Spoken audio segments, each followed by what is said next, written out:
New South Wales was the one that we were concerned about in particular. 5,000 veterans now are allowed to march, but should it be even more than that? Should anyone who wants to be allowed?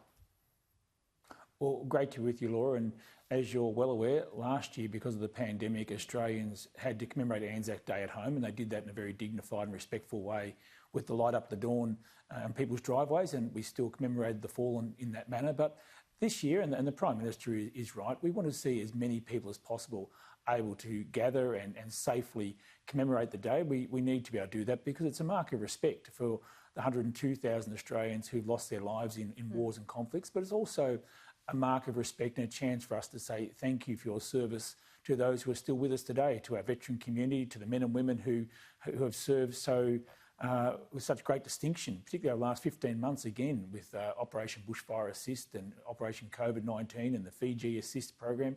Yeah. We've got a lot to be thankful for, and we want to thank all those men and women in uniform on Anzac Day, and we want to see as many people as possible able to safely gather. It's subject to the rules in each state, but we're working with the state authorities to try and ensure that we can have large gatherings this year. So what's the status at the moment? Will Anzac Day look like it has before 2020? Well, I think, Laura, with 7 or 8 weeks to go until the day, there's still a few moving parts out there in terms of getting final authority from different state jurisdictions. But the indication I'm receiving from the RSLs around Australia, and I've also spoken to the RSL National President, Greg Mellick, in recent days, and he's very keen to see Anzac Day look very similar to the way it normally does. So there will be rules around social distancing. We've got to accept that. There'll be provisions put in place to try and put a gap between marches and that type of thing.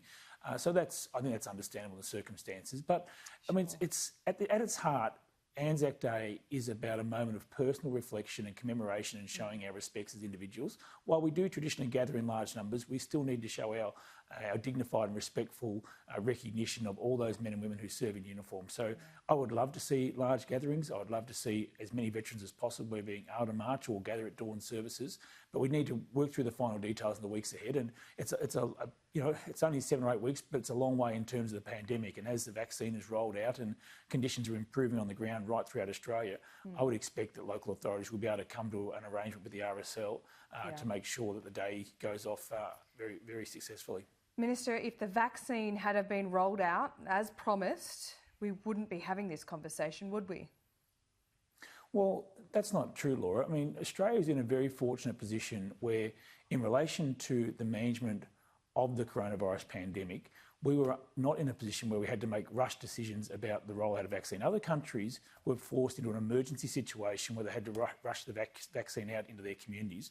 We were in a position where we could go through our normal approval authorities, our normal processes, to make sure that Australians could have complete confidence that the vaccine would be safe, it would be free and be available throughout the country. And that's what's happening right now.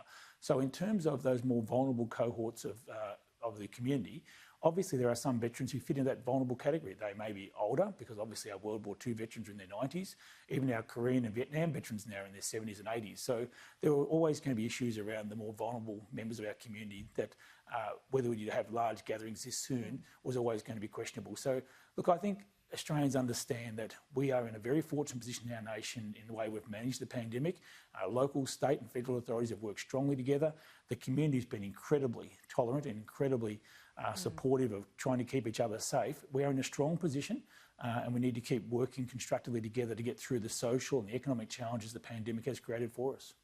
Perhaps that tolerance is being tested. We'll have to leave it there. Darren Chester, as always, appreciate your time. Thanks, Laura, and all the best.